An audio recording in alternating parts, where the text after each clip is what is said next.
Hello everyone, welcome back to your YouTube channel for creative studies. आज हम लोग BPSC word 33 के लिए इम्पोर्टेंट क्वेश्चन विद आंसर लाए हैं जो संघ व्यवस्था से संबंधित है। यह सभी के लिए यूजफुल है ये वीडियो, संघ व्यवस्था। ठीक है, चलिए स्टार्ट करते हैं हम लोग। जैसे कि क्वेश्चन है, संघ व्यवस्था का वर्णन करें। आगे, संघ व्यवस्था मतलब संघ अथवा संघ शब्द अंग्रेजी भाषा के फेडरलिज्म का हिंदी रूपांतरण है। मतलब संघ व्यवस्था एक हिंदी शब्द है, इसका इंग्लिश होता है फेडरलिज्म। ठीक है, और आगे है, फेडरलिज्म शब्द लैटिन भाषा के फोइडस शब्द से लिया गया है जिसका अर्थ संधि या समझौता होता है। फेडरलिज्म शब्द जो है एक लैटिन भाषा के फोइडस शब्द से लिया गया था जिसका अर्थ जो है संधि या समझौता एग्रीमेंट होता है। ठीक है, और ये संघीय व्यवस्था जो है भारत की संघीय व्यवस्था 1935 के भारत शासन अधिनियम से अपनाई गई है और यह कनाडा की संघीय व्यवस्था से प्रभावित है। इसका मतलब है कनाडा के संविधान से संघीय व्यवस्था भारतीय संविधान में लाया गया, वो भारत शासन अधिनियम 1935 के अनुसार। ठीक है, और आगे है, जैसे कि अभी तक जाने हम लोग संघ व्यवस्था कहाँ से आई और उसका अर्थ क्या होता है। मतलब संघ व्यवस्था शब्द का अर्थ, और अब जानेंगे संघ व्यवस्था क्या है, उसका परिभाषा। संघ व्यवस्था एक ऐसी प्रणाली है जिसमें केंद्र तथा प्रांतीय सरकार एक ही स्रोत यानी संविधान की संप्रभु शक्ति के अधीन होती है तथा दोनों प्रकार की सरकारें अपने क्षेत्राधिकार में कानून बनाती है तथा सर्वोच्च होती है। इसका मतलब संघीय मतलब होता है कि एक से अधिक समूहों के राष्ट्र को संघीय कहते हैं। ठीक है, जिसमें जैसे कि इसमें केंद्र तथा प्रांतीय सरकारें हैं होती है, उसमें संघीय सरकार कहते हैं, संघ व्यवस्था कहते हैं।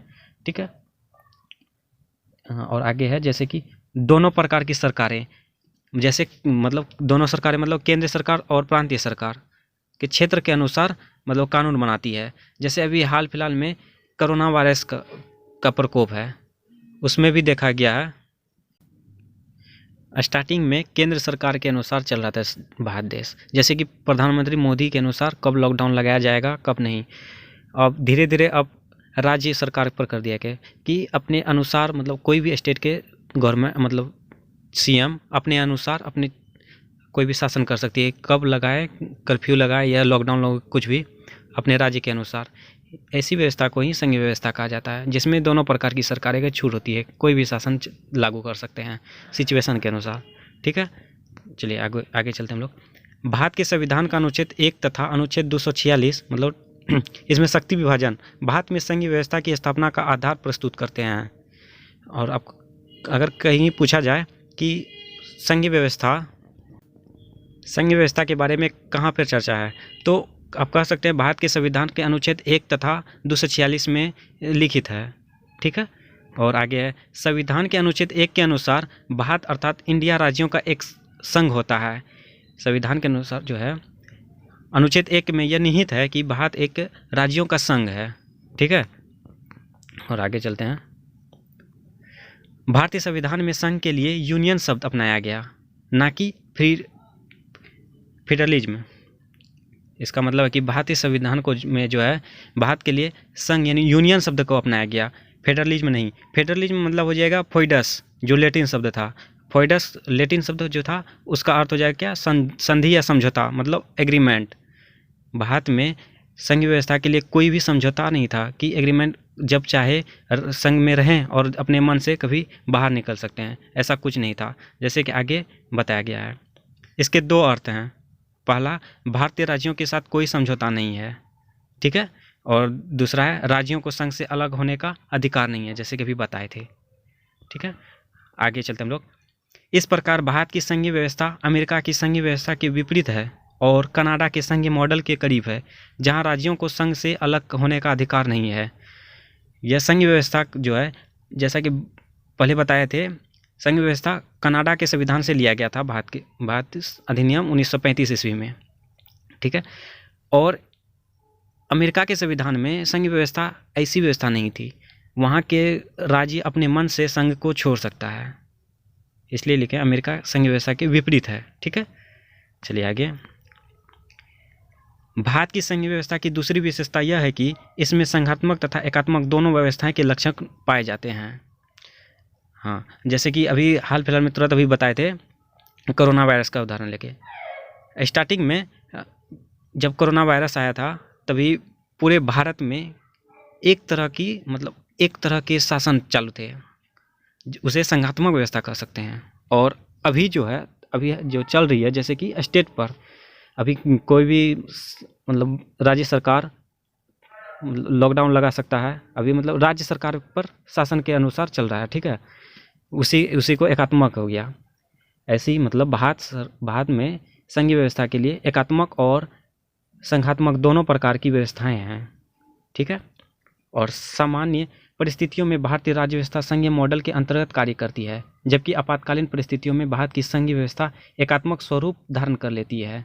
जैसे कि अभी तुरंत बताएं, परिस्थितियों के अनुसार सरकारें के संघात्मक या एकात्मक स्वरूप धारण कर लेगी, ठीक है। चलिए आगे। वस्तुतः संविधान निर्माताओं ने किसी सिद्धांत में बांधने के बजाय व्यवहारिक दृष्टिकोण अपनाया। डॉक्टर भीमराव अंबेडकर के अनुसार भारतीय संविधान समय और परिस्थितियों के अनुसार एकात्मक और संघात्मक दोनों है, जैसे कि अभी बता दिए थे। और आगे अब है भारतीय संविधान के संघात्मक लक्षण कैसे है। भारतीय संविधान के यानी संघात्मक लक्षण, संघीय व्यवस्था कैसे है। जैसे संविधान की सर्वोच्चता, भारत में संविधान की सर्वोच्चता बहुत है। उसके बाद लिखित संविधान है यहाँ पे।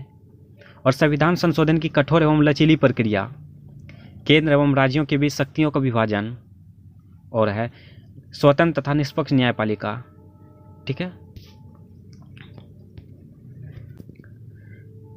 अब जानेंगे भारतीय संविधान के एकात्मक लक्षण के बारे में। जैसे केंद्र के पक्ष में शक्तियों का वितरण। आगे है संघ एवं राज्यों के लिए एक ही लिखित संविधान, एकल नागरिकता, आपातकालीन प्रावधान, राष्ट्रपति द्वारा राज्यपाल की नियुक्ति, संसद को राज्यों के पुनर्गठन की शक्ति। जैसे कि आपातकालीन प्रावधान जो है राष्ट्रपति लगा सकता है, उसके बाद राष्ट्रपति के द्वारा राज्यपाल की नियुक्ति की जाती है। ये सब एकात्मक लक्षण है। इस तरह से कहा जा सकता है कि भारत में एकात्मक और संघात्मक व्यवस्था है, ठीक है, एक भारत में। इस तरह से भारतीय संघ व्यवस्था का आज कंप्लीट होता है, ठीक है।